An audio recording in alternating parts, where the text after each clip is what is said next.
tadi banyak macam kutuk kan, tapi actually aku puji juga sikit.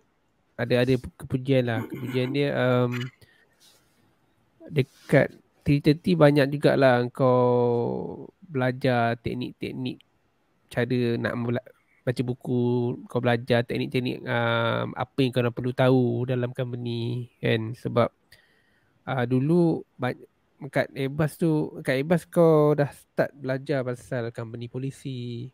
Macam kalau kat 737 tu kau belajar company polisi, tapi on the surface kau tak go detail sangat. Tapi dekat Airbus macam especially kita orang ketua instructor betul-betul highlight apa-apa hal company polisi akan supersede semua manual. Kalau ada macam contradiction ke apa, ikut company polisi macam tu lah. So waktu tu lah kau macam berjinak-jinak, kau dah start lah baca company polisi. Before that tak kisah pun kan.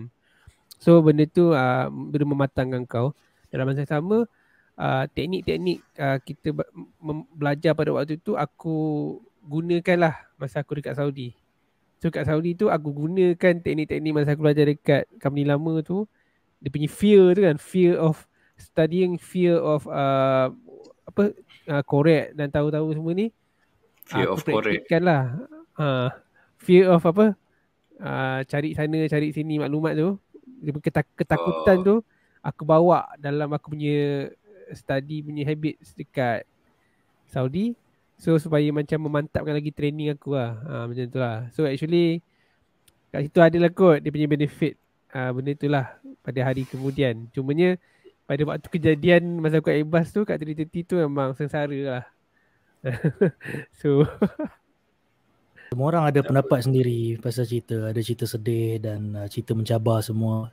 Aku personally mengakui memang mencabar lah. Sebab aku punya reason itulah pasal kapal terbang tu memang totally different dan sebelum-sebelum ni yang kita tahu kapal terbang sebelum-sebelum ni. So nak belajar benda tu, sebelum kita nak masuk tu, kalau kita tanya-tanya senior semua, apa nasihat dia orang? Dia orang suruh apa-apa yang kau belajar dekat Boeing tu kau buang aja semua, sebab you have to unlearn to learn Airbus punya polisi masuk balik. Aku rasa ada kebenaran dia dekat situ. Sebab bila kita resist nak juga compare dengan Boeing, compare dengan sebelum ni kan, you know, macam gila talak kiranya kan dengan sebelum tu, kita akan menghadapi masalah. Dia punya chaos tu akan berkecamuk, makin bertambah lah kiranya. Makin bertambah kekeliruan di situ tau. Jadi kira bila dah masuk ke sana, aku kira start anew lah balik. Kira start from drawing board. Kita apa yang konsep-konsep yang kita belajar dalam kapal terbang sebelum tu, bila apa-apa yang kita belajar pasal sistem, pasal katakan yang FCTM, cara kita nak terbang, polisi dia orang, kita tak masuk lagi pasal katakan dark cockpit konsep yang memang sangat practical. Amazing, very practical. Kalau Yes. tanya dia punya aesthetic of the cockpit environment dalam Airbus tu, if you appreciate it, you will really appreciate it. This ornamental, exquisite punya, you know, environment yang dia ciptakan kau. Katakan, sampaikan ke macam kau katalah, kayak meja, boleh makan, boleh letak paperwork. Sebelum masuk training ni, aku nak ni balik lah, bawa kita ke appreciation towards yang masa kita masuk dulu. Macam mana kagumnya kita.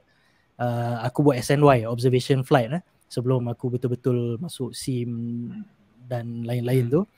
Kita tengok even yang terik matahari tu yang kita kena you know ambil yang detachment letak dari Boeing tu, benda tu dah attached to the aircraft sendiri. Benda tu just pull it down. Memang dah ada dekat tingkap tu punya holder tu. Just tarik saja. Visor, sun visor. Sorry, the sun visor. Benda tu pun dia got it undercovered already. Benda macam tu. So sangat lagi satu yang aku nampak dulu yang kalau kita terbang sebelum tu, kita masuk buka pintu kokpit aja, bila kita nak masuk lantai dia terus besi aja, metal. Besi. Ini first time kita masuk kapal, kapet biru. Betul. Kita rasa dia punya you know upgrade dekat situ lah. So of course training sangat mencabar bagi aku. Cuma aku itulah bukan tak bersetuju dengan korang, cuma aku nak bring up under the defense of maybe you know certain company punya training lah di airline-airline dunia ni. Mungkin lah disebabkan certain airline yang meletakkan Boeing sebagai main fleet, ramai yang kira ambil remeh pasal kehebatan teknologi. Kita appreciate yang kita cerita-cerita tadi, appreciation of Airbus punya sistem, cara nak terbang semua. Tapi ramai yang mostly yang tak terbang Airbus, mereka sebab tak rasa kan, mungkinlah mereka rasa macam alah apa punya kapal Airbus, macam memandang remeh lah in a way. Yes. Maybe directly, maybe indirectly, either one. So mungkin training department dalam fleet tersebut mungkin nak make a point, katakan okay, siapa-siapa yang masuk dalam fleet kita ni ataupun aircraft equipment ataupun jenis kapal terbang kita ni, kita instill Airbus policy totally so that kita ada identity kita sendiri dalam fleet tersebut. And they have succeeded in doing that to me. Because why? Aku walaupun lama tak terbang kapal terbang tu, aku masih ingat banyak history pasal kapal terbang tu. Aku walaupun tak lama tak terbang kapal terbang Airbus, aku masih pakai flow dan cara-cara nak handle emergency. Mainly daripada kira cara dia orang handle emergency tu, aku adopt roughly the same technique juga. Lagi satu, cross checking yang apa yang korang set dalam MCP atau FCU semua tu, kau cross check dengan FMA kira flight mode annunciator nama yang depan instrumen kita tu kan, yang ni semua atas tu ada FMA tu. Apa-apa yang kita tekan akan reflected dekat FMA tu kan, ada 5 box kan kat sana. Benda-benda tu bila kau dah pergi ke fleet-fleet lain dan kau adopt beautifully, it will fit your aviation life career, kira memudahkan kerja kau totally. Dan aku sangat appreciate benda tu. In a way, yes, training was hard for me as well, walaupun aku tak ada pengalaman. To me dia bergantung kepada timing dan rezeki orang jugalah. Ada orang terkena dengan jurulatih yang extremely strict, ada yang unreasonably strict, ada yang very lenient. So mungkin yang vindictive. Yang vindictive pun maybe kalau timing kau kena bila fly dengan dia tak macam perangai teruk. This is genuinely from my heart lah. Aku rasakan training tu susah, cuma benda tu sangat membantu aku untuk career progression aku yang seterusnya. To the extent that bila aku turun kapal terbang yang lebih kecil lagi nak menjadi seorang captain tu, aku can safely say that aku banyak pakai polisi Airbus ke dalam aku punya commanders decision making process. Making, yes. So the whole decision making process is integrated, IDM kan, integrated decision module kan. So apa-apa yang baik kira kita belajar lah. Tapi itu personal experience aku lah pasal ni training. Just like you Yazran, I appreciate the message that is being delivered by the trainers, but I do not appreciate the manner in which it is delivered to me. Kan. Kenapa kau kena jerit? Kenapa kau kena maki? Kau kenapa kena ni? I mean, I know benda yang nak diajar tu memang berharga, but ajar baik-baik. Kadang-kadang tak mengajar pun. Tapi actually look forward to magang kau terus. Ramai tenaga pengajar muda, taklah aku darah muda lah senang cerita. Compared to 747 ataupun 777. So banyak instructor muda. Dan diorang diorang on the ball. On the ball, muda, and diorang banyak masa nak study. And diorang tahu banyak, dah lama dalam Airbus, tahu banyak knowledge. Then based on that, diorang tak tahu nak kata macam bully pun bully jugalah kita kot, kita baru kan. Lepas tu macam nak tunjuk power, tunjuk diorang terror. So from there diorang lain macam sikit tu kot. Dia punya ganas tu. Compared tu yang macam 747 banyak yang captain yang tua, yang relax, yang malas nak stress fikir-fikir kan. So yang 777 pun ramai tua kat instructor 777. Tak juga kan, 777 ramai muda kan. Mixture. Boleh kata macam 777 ada, masa aku naik dulu dia macam ada 3 generation. Captain kepada captain. Captain triple. Lepas tu captain yang tengah tu captain kepada captain lagi. So ada 3 generation. Tak, pada aku siapa yang lead the training department lah sebenarnya kita. Kalau dia set up the standard lah. Dia set the standard nak lenient ke, nak Alah, I mean, betul the potong. captain sets the tone of the cockpit, just like that, you know. So, Ini Lepas tu pandai dia pasal without being specific to certain people lah. If a person, ini tak kira waktu kerja ke apa, training ke, waktu kerja ke, kalau kau kerja kilang ke, kerja doktor pun kita tahu kan, the trainees receive hard time juga from their superiors kan, senior dia orang kan. They kadang-kadang nightmare bagi dia orang kan. Or even the person biasa-biasa aja dengan orang dekat sekolah dibuli semua. What transpires people into making irrational decision reflects on themselves.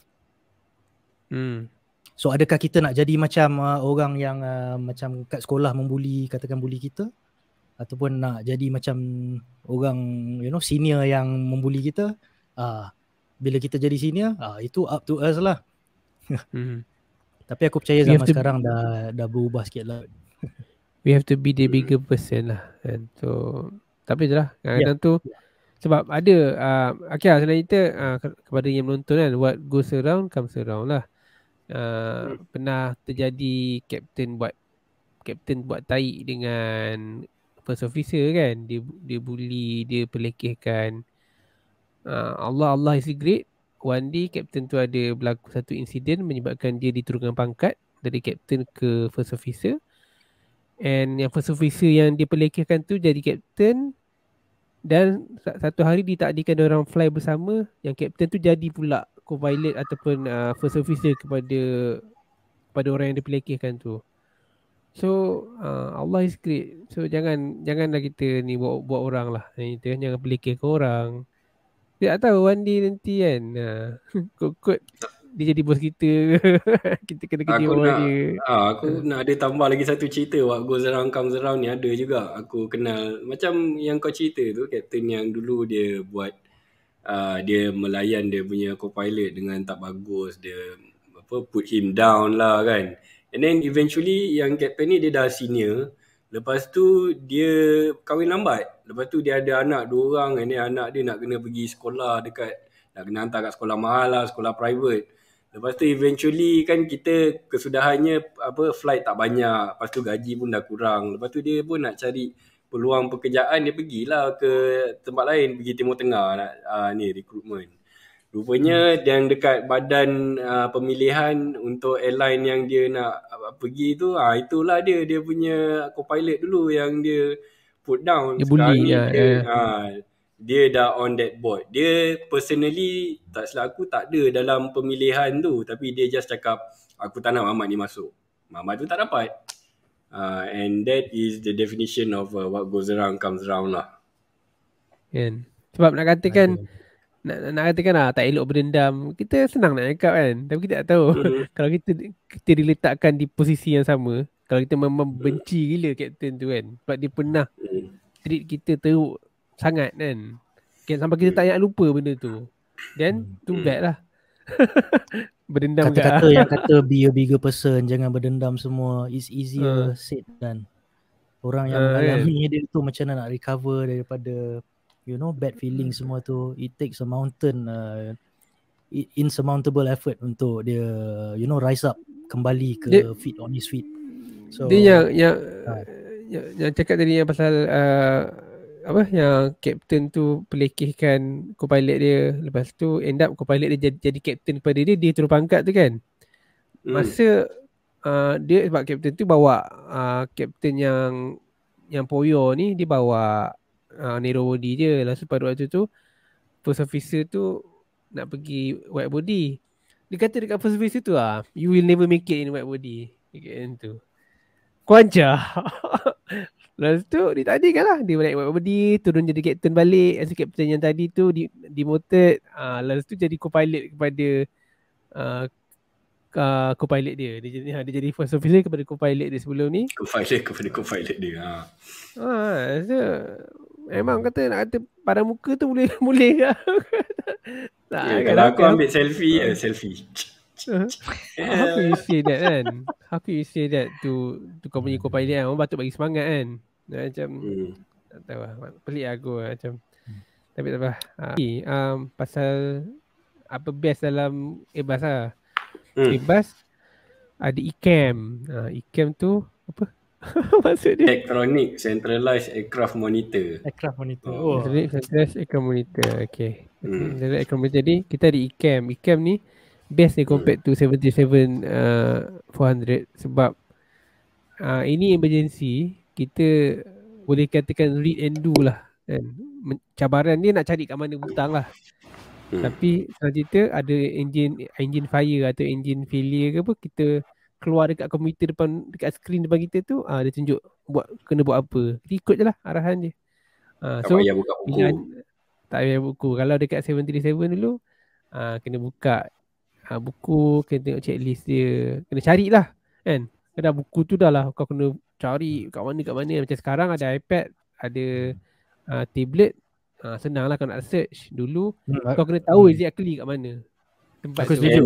Yang part buku tu aku boleh beringat yang kalau korang ada masalah dalam kerja apa semua kan, kalau bukan pilot pun mestilah kau nak refer tu apa yang buku-buku punya suggestion kan tentang masalah kerja kau. So dalam pilot kalau berlaku katakan kebakaran enjin ke apa ke, first is kita make sure kapal tu stable lah dulu kan. Kapal tu stabil. Kalau kita settle masalah sistem tapi kapal tengah menurun bawah, tak boleh juga. So first kita control kapal. Lepas tu adalah action lain yang menstabilkan kapal tersebut. Once kapal tu ada dalam stable flight path, kita kena carilah jawapan kepada permasalahan kita. Kita tak boleh hafal semua masalah macam nak jawab kan. Kita mesti ada berpandukan rujukan kita. Rujukan kita ialah buku.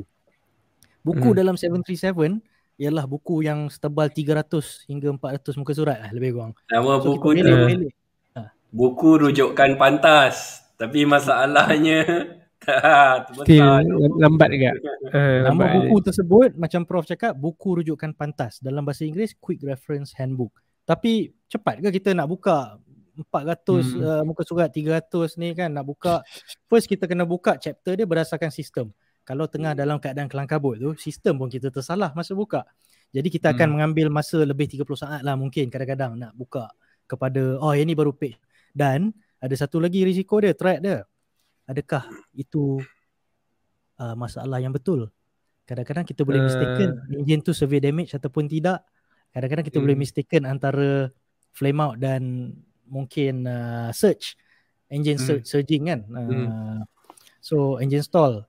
So dalam Airbus yang Cap cakap tadi, aku nak mungkin put it under layman terms. Buku tu ada dalam skrin di depan. Dah siap-siap dah buka untuk engkau. Apa masalah tu? Dia tit keluar. Dia akan bunyi ada chime kan? Ping. Lepas tu keluar apa masalah engkau.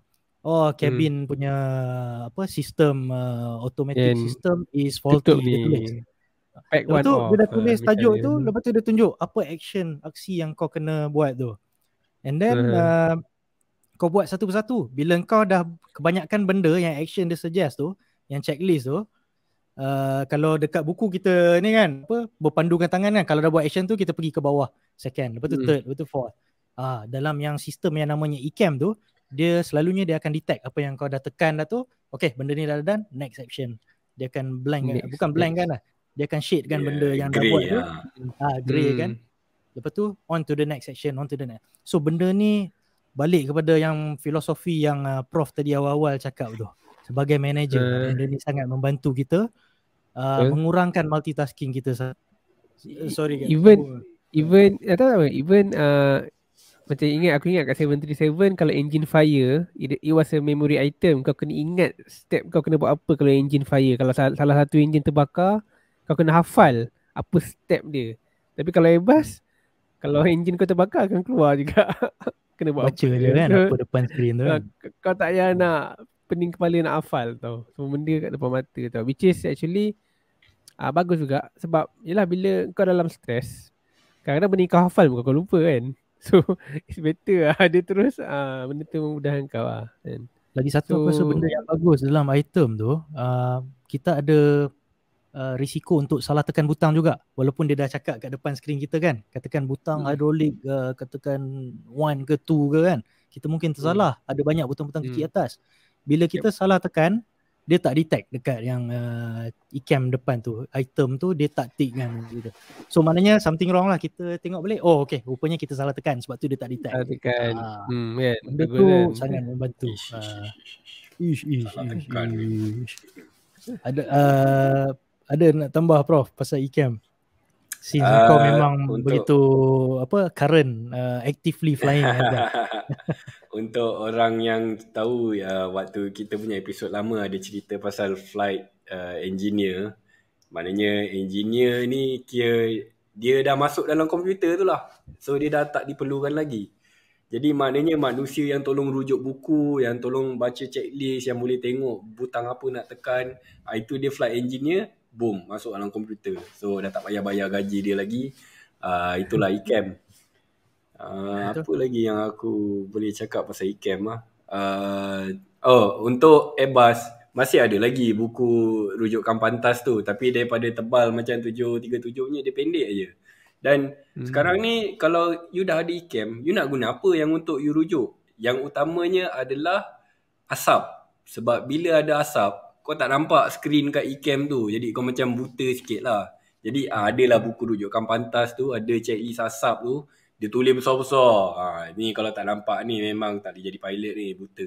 So asap dengan lagi satu yang utama ni, evacuation. Sebab benda ni macam you nak command daripada ECAM, mungkin ada situasi yang mungkin tak nampak ataupun sesuatu yang lebih kurang macam tu lah, ataupun kelengkapan elektrik tak cukup untuk power your ECAM, so you kena rujuk buku. Jadi dua benda tu je, kecil ni je, tak payahlah tebal macam 737 yang di mana it's quite a few hundred pages long lah. Aku nak bawa ECAM punya filosofi pasal task sharing, nak buat ECAM tu. Itu satu T in itself. The moment ECAM tu keluar, ping, maknanya satu masalah telah berlaku dalam kapal.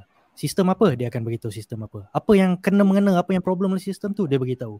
Macam mana kita nak menangin ni, apa aksi ataupun butang kita nak tekan, dia beritahu juga ke depan tu.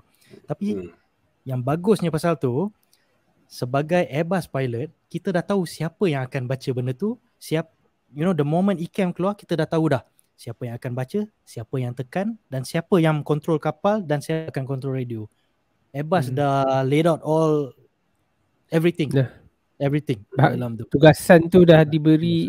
Bila berlaku emergency tu, automatik dua-dua pilot tahu tugas masing-masing, apa diorang kena buat, sebab dah training benda tu. Tu yang CRM tu penting kan, yang dah dibelajar yang Iyas cakap tadi kan pasal CRM. Tu maknanya dalam Airbus juga sama seperti fleet lain, task sharing dia membezakan antara pilot flying dan siapa yang tak fly, iaitu siapa yang akan monitor. So the moment yang tadi kita sembang ECAM tu ping keluar, satu masalah akan keluar tu, dua-dua tu dah tahu siapa yang akan initiate cakap ECAM action dan siapa yang akan baca dan seterusnya buat benda tu. Dan pada masa sama yang pilot flying, logically lah, siapa yang terbang lah kapal tu. Siapa yang monitor tu, dia lah yang buat ECAM tu. Dan yang beauty about the Airbus is the moment yang siapa yang terbang tu mengarahkan, dia cakap ECAM action, dalam masa sama dia juga akan control radio. Benda tu dah defaulted to that task sharing punya position. So jadi tak akan timbul kekeliruan di mana kalau manufacturer jenis-jenis kapal yang tak berapa serius bukan tak berapa serius, yang tak berapa ambil benda ni sebagai priority, mungkin akan berlaku grey area di sana. Bila kita suruh orang tu buat checklist, katakan siapa nak control radio, siapa, benda tu boleh ada cross control di sana. So Airbus has highlighted this, dia macam definitive lah, authoritative lah, dia very clear on this. Yang aku tengok yang bab ni, aku puji yang training kat company kita ni, aku puji lah Airbus punya cara dia cerita bab ni lah. Dekat Saudi tak adalah aku macam confusing sikit, kelam kabut sikit. So cara dekat company kita ni memang better lah dari segi kat dalam SIM tu lah. Sebab ada je yang instructor yang okey, yang mengajar kan, tapi aku tengah ambil kira tadi yang bila kau menempuhi instructor yang tak okey. So yang okey, kau belajar lah banyak benda. Bukan semua instructor tak okey, tapi dah kepala dia tu tak okey. So kepala angin.